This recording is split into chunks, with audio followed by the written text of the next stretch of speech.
Let me tell you something powerful. Your brain is not your master, it's your servant. But most people live like they're being ruled by a scared, reactive, overthinking machine.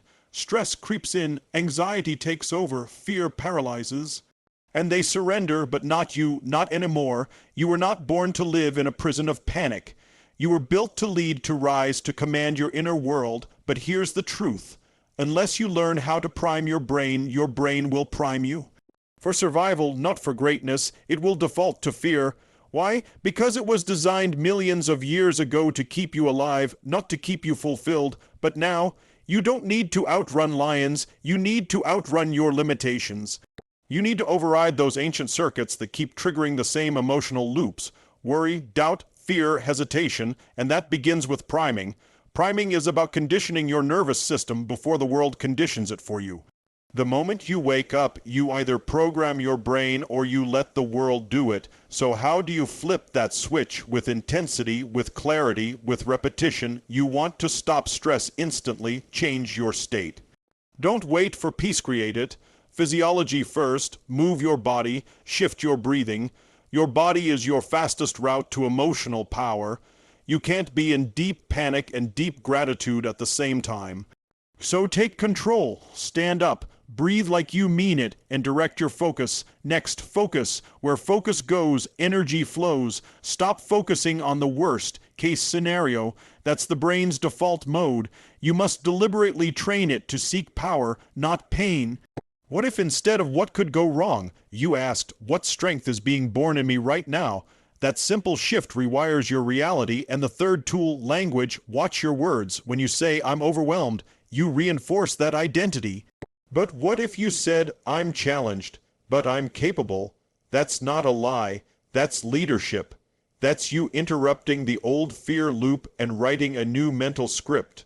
This isn't about pretending problems don't exist. It's about priming your brain so you don't shrink in the face of them. You rise, you respond, you own the moment, so the next time fear knocks, don't answer with panic. Answer with power, stand tall. Breathe deep, ask a better question, speak a stronger word, and most of all decide that you will not be ruled by emotion. You will rule with emotion. You will master your mind, prime your brain, and live with the kind of strength that makes stress and anxiety powerless. This is your moment, step into it. Your emotional state doesn't just happen to you, it's created by you, and the fastest, most direct way to shift how you feel isn't through thinking, it's through moving. Your body is the remote control to your brain. If you want to stop stress, anxiety, and fear instantly, you must first interrupt the physical pattern that's producing those emotions.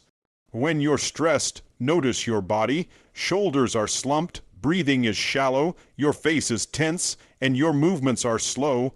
These physical signals send a powerful message to your brain. We're not safe. The result? Your brain reacts with more fear, more anxiety, and more stress. It's a loop, and most people are trapped in it without realizing that the quickest way out is to change their physiology. Stand up, roll your shoulders back. Breathe deep through your nose and out through your mouth. Smile. Even if you don't feel like it, take a power stance. Shake out the tension. Move with intention. Within seconds, your body begins sending new signals to your brain. We're okay. We're strong. We're in control. That's not motivational fluff, it's biology. When your body changes, your chemistry changes. And when your chemistry changes, your emotional state follows. Think about how you move when you're confident or when you're excited. You don't shrink, you expand. You don't slouch, you rise. You don't freeze, you act. If you can match the physical posture and energy of that emotional state, your brain will begin to fire the signals that align with confidence, calm, and clarity.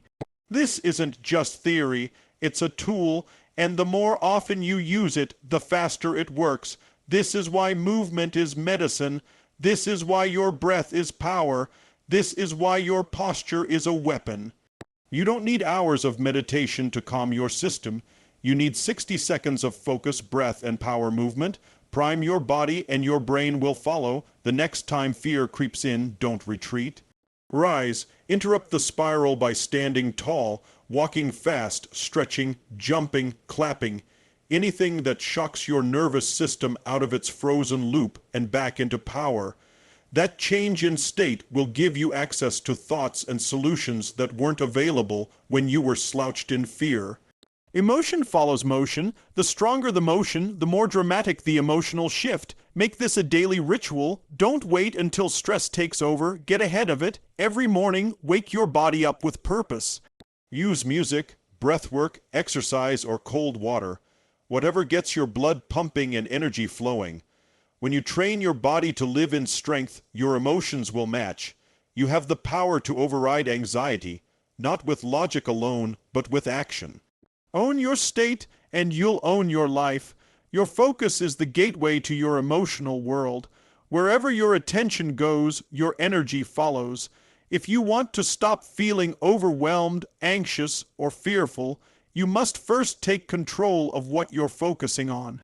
Because the truth is, it's not the event that creates stress, it's the meaning you assign to it. And that meaning comes from what you choose to focus on. Most people live in reaction. They focus on what's wrong, what's missing, or what might go wrong. And the brain, being a survival machine, supports that pattern by scanning for threats, worst case scenarios, and potential pain. It's doing its job, but that doesn't mean you have to let it run the show. You have the power to direct your focus deliberately and shift your internal experience in an instant. When you focus on fear, you feel fear. When you focus on gratitude, you feel peace. When you focus on growth, you feel strength. This isn't magic, it's the way your nervous system works. Your mind cannot hold two opposing emotional focuses at once. You can't be focused on fear and feel courageous at the same time. So ask yourself, what am I focusing on right now? Is it empowering me or draining me? Start training your focus like a muscle. The more you choose consciously what to focus on, the more natural it becomes. When you feel anxiety rising, don't try to fight it. Redirect your focus.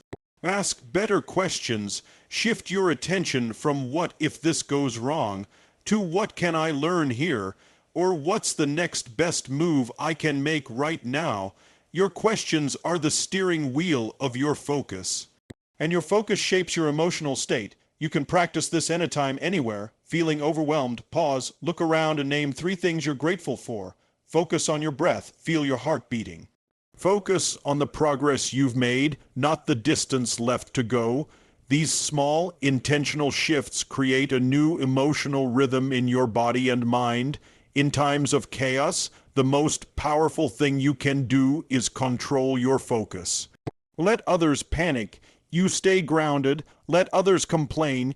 You focus on solutions. Let others fear the future. You create it. That's what leadership of the self looks like. It starts with choosing what you give your attention to. Every day, take 5 minutes to visualize the future you want. See it, feel it, focus on it until it becomes more familiar than your fears. When your mind is filled with vision, fear has no room to live. Remember, your focus is not fixed. It's a skill, and once you master it, stress and anxiety will no longer have the same grip on you. You'll be too busy focusing on what matters, what builds you, what moves you forward. Control your focus, and you control your reality. Words are not just sounds, they are commands. Every time you speak, you give your brain a message, and it listens. Whether you say something out loud or silently to yourself, your language shapes your perception, your emotions, and your actions. If you want to stop stress, anxiety, and fear instantly, one of the fastest ways to do it is by changing the words you use. Most people don't realize how destructive their daily language patterns are. They say things like, "I'm so stressed," "I'm overwhelmed," "I can't handle this," or "this always happens to me." These phrases may feel like harmless venting, but what they're really doing is reinforcing a negative identity and embedding fear deeper into your nervous system. When you say, "I'm anxious," your brain accepts that as truth. It doesn't question it. It responds. Your body tenses, your breathing shifts, and your decisions change. But here's the breakthrough. Language is flexible. You can choose different words that immediately reshape how you feel. Instead of saying, "I'm anxious," what if you said, "I'm feeling pressure and I'm learning how to rise through it"? Instead of "I'm stuck," try "I'm in a transition." Instead of "I'm failing," say "I'm refining." These small shifts aren't about lying to yourself. They're about leading yourself. The brain is a meaning-making machine, and meaning is created through words. If you constantly speak in terms of defeat, fear, or limitation, you'll live in that emotional state. But if you speak in terms of progress, growth, and strength, even when you don't feel it yet, you're programming your mind to look for opportunities instead of obstacles. You don't need perfect conditions to speak with power. You just need presence and intention. You must catch yourself in the moment when your old language kicks in. Pause, breathe, choose better words, and say them out loud if you can, because spoken language has even more impact than silent thought. This is how you create a new emotional pattern. This is how you start mastering fear and anxiety, not by ignoring it, but by overpowering it with better language, better focus, and stronger energy. Words have emotional weight. Disaster feels different than challenge. I'm drowning feels different than I'm learning to swim. When you upgrade your vocabulary, you upgrade your experience. Create power phrases that serve you.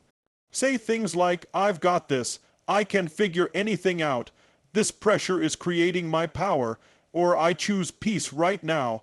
Repeat them until they become your default language, because when your language changes, your story changes. And when your story changes, your life transforms. The words you use are building or breaking your emotional house. Choose wisely, speak with strength, declare who you are becoming, not who fear says you are.